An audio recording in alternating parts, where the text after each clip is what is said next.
حضرت عیسیٰ علیہ السلام کی نانی ہے حضرت حنا سلام اللہ علیہ نے منت مانی کہ باری تعالیٰ جو کچھ میرے پیٹ میں ہے میں نظر مانتی ہوں کہ میں جب یہ بچہ پیدا ہوگا اس کو بیت المقدس مسجد اقصیٰ کی خدمت میں دے دوں گی۔ اس وقت یہ ہوتا تھا لڑکے لوگ جو ہے وہ مسجد کی خدمت میں دے جایا کرتے تھے، لیکن جب پیدائش ہوئی لڑکی کی پیدائش ہوئی، اب آپ کی والدہ پریشان ہوئی کہ یہ میں نے تو نظر مانی تھی بیٹا ہوگا میں اس کو مسجد کی خدمت میں دوں گی، تو وہاں تو لڑکے رہتے ہیں میل ہیں سارے، یہ لڑکی وہاں کیسے ایڈجسٹ ہو پائے گی، اس کا رہنا تو بڑا مشکل ہے، بڑی پریشان ہوئی۔ اللہ تبارک و تعالیٰ نے ارشاد فرمایا لیس الذکر کالانثیٰ، اے حنا یہ لڑکی اور وہ لڑکا جس کو تو چاہتی تھی ان میں تو کوئی مماثلت ہی نہیں ہے۔ جو تو چاہتی تھی کہ بیٹا پیدا ہو تو وہ بیٹا دوبارہ بھی پیدا ہو کے آ جائے، اس مریم سلام علیہ کے جس طرح کا نہیں ہو سکتا۔ کیوں؟ اس کے بدن سے اللہ عیسیٰ علیہ السلام پیدا کرے گا، اس میں سے کچھ بھی نہیں ہوگا، تو اس کی جو وقعت جو ویلیو اللہ کی بارگاہ میں ہے وہ اس بیٹے کی نہیں ہو سکتی۔ لہذا بعض اوقات اکثر اوقات بلکہ ہم یہ سوچتے ہیں کہ یار اس طرح ہو جائے تو کیا ہی بات ہے، جبکہ یہ ہماری سوچ ہے، کم تر ہے ناقص ہے، لیکن اللہ تبارک و تعالیٰ کی جو پلاننگ ہے، خالق کائنات کی جو تقدیر اور تدبیر ہے وہ ہمیشہ برتر اعلیٰ اور اولیٰ ہوتی ہے۔ فرمایا لیس الذکر کالانثیٰ، آپ نے حضرت زکریا علیہ السلام کی پرورش میں دے دیا۔ جتنا ایک بچہ ایک مہینے میں بڑا ہوتا ہے حضرت مریم سلام اللہ علیہ ایک دن میں اتنی بڑی ہوتی تھی، اتنی جلدی آپ نے پرورش پائی، اور مسجد کے محراب میں آپ رہتے تھے۔ مسجد کا محراب مسجد میں داخل نہیں ہوتا، یعنی آپ کو پتہ ہے کہ مسجد کے 3 حصے ہوتے ہیں، ایک عین مسجد جہاں ہم سجدہ کرتے ہیں، ایک فنائے مسجد وہ جگہیں جو مسجد کی ضروریات کے لیے بنائی گئی ہوتی ہیں، وضو خانہ ہے، استنجا خانہ ہے، جوتیوں والی جگہ ہے، سٹور روم ہے، سیڑھیاں ہیں، یہ ساری کی ساری جگہیں فنائے مسجد میں آتی ہیں، جہاں ہم سجدہ نہیں کرتے عموماً، ہاں رش ہو تو وہ الگ بات ہے، لیکن ان کا حکم عین مسجد سے الگ ہوتا ہے۔ ہم سیڑھی بنا سکتے ہیں، وضو خانہ اس کو توڑ پھوڑ کر سکتے ہیں ضرورت پڑنے پر، لیکن ان کا حکم الگ ہے۔ پھر تیسری جو چیز ہے وہ خارج مسجد ہے، وہ باہر روڈ ہے، ادھر بھی اور ادھر بھی۔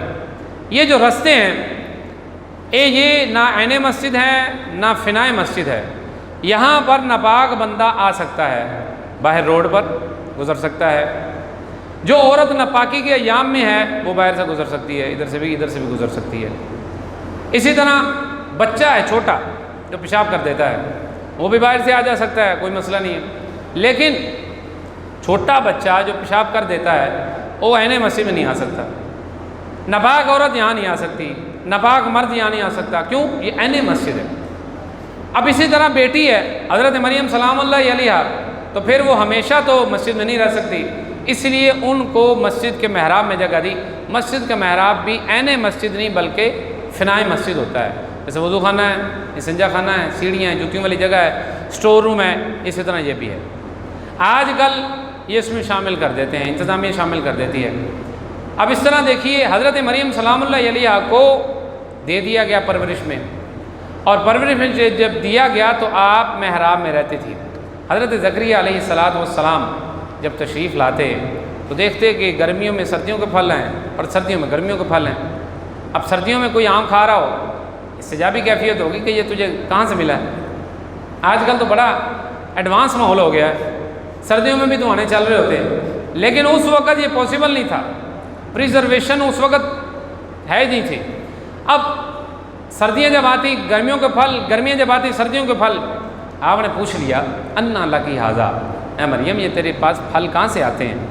چلو موسمی پھل تو ہو گئے لیکن بے موسمی پھل، تو آپ کہنے لگی ہوا من عند اللہ، یہ قرآن پاک ہے، 3 پارہ ہے، آپ نے فرمایا یہ اللہ عز و جل کی طرف سے ہے، ان اللہ یرزق من یشاء بغیر حساب، اللہ تعالیٰ جس کو جتنا چاہتا ہے رزق عطا فرماتا ہے۔ حضرت مریم سلام اللہ علیہ اللہ کی نبیہ نہیں ہیں، نبی کی ماں ہیں، ولیعہد العظمی ہیں، ان کے پاس بے موسمی پھل موجود ہیں۔ اب بے موسمی پھل اس جگہ کی برکت سے، اس اللہ کی بندے کی برکت سے وہاں پر آتے ہیں۔ حضرت زکریا علیہ السلام کے مائنڈ نے کلک کیا کہ یار اس جگہ میں کوئی خاص بات ہے۔ ہنالک دعا زکریا ربہ، وہیں پر کھڑے ہو کر حضرت زکریا علیہ الصلوۃ والسلام نے اے نہیں آکھیا اے مریم تم مجھے بیٹا دے دو، مجھے 100 سال عمر ہو چکی ہے، 80 پلس ہو چکا ہوں، میرے پاس اولاد نہیں ہے، تم مجھے بیٹا دے دو. نہیں، وہیں پر کھڑے ہو کر دعا زکریا ربا، حضرت زکریا علیہ الصلوۃ والتسلیم نے اپنے رب سے مانگا، دعا کی.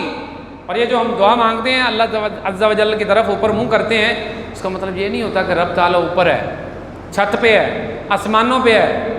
اس وجہ سے منہ کرتے ہیں کہ دعا کا ہر چیز کا قبلہ ہوتا ہے. نماز کا قبلہ یہ ہے، دعا کا قبلہ آسمان ہے.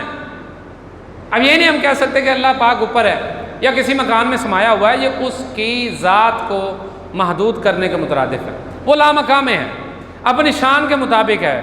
تو لہذا رب کی ذات میں غور نہیں کرنا، اس کی صفات میں غور کرنا. یار وہ سمیع ہے تو کتنی سماعت، اس کی کیپیبلٹی کتنی زیادہ ہوگی. بصیر ہے تو اس کی بصارت کی ایبلٹی کتنی زیادہ ہوگی. اگر وہ متکلم ہے، کلام اس کے پاس ہے، زندہ ہے، زندہ رکھنے والا ہے. اللہ پاک ڈھیروں ڈھیر مخلوق کو زندہ کیے ہوئے ہیں. یہ صفات ہے، اس میں غور کرنا چاہیے.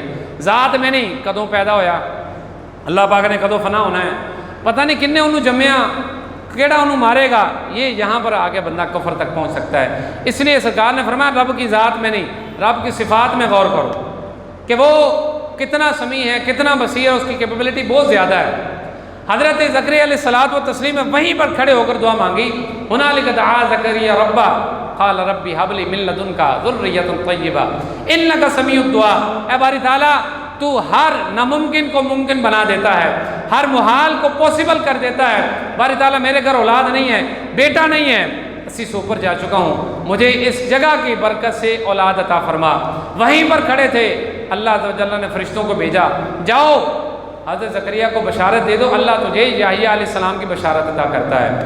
اب ہی اسی کانسیپٹ کو لے کر میں اٹھتا ہوں، میرے کاروبار میں لاس ہو گیا، میرے گھر اولاد نہیں ہے یا میرے مسائل ہیں، جاتا ہوں داتا لجویری رحمۃ اللہ تعالی علیہ کے قدموں میں، جا کر کہتا ہوں داتا لجویری رحمۃ اللہ تعالی علیہ میں آپ کے پاس آیا ہوں، اور جو حاضری کا شرعی طریقہ ہے میں وہ اختیار کرتا ہوں.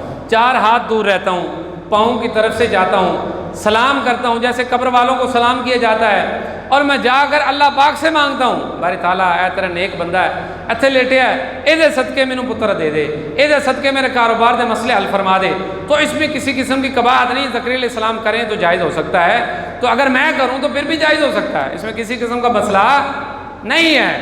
اگر بندہ جائے، جا کر آکھے داتا صاحب تو ہی خدا جے، غوث اعظم تو ہی خدا جے، معین الدین چشتی اجمیری تسی خدا جے، تسی مینوں پتر دینا ہے، میں رب کو نہیں جانا. بتائیں کوئی ایسا کرتا ہے؟ پہلی بات تو کرتا نہیں. اگر کوئی کرے کافر ہے، مشرک ہے. کیوں؟ رب کو چھوڑ کر وہ داتا کے پاس گیا، رب کو چھوڑ کر غوث اعظم کے پاس گیا.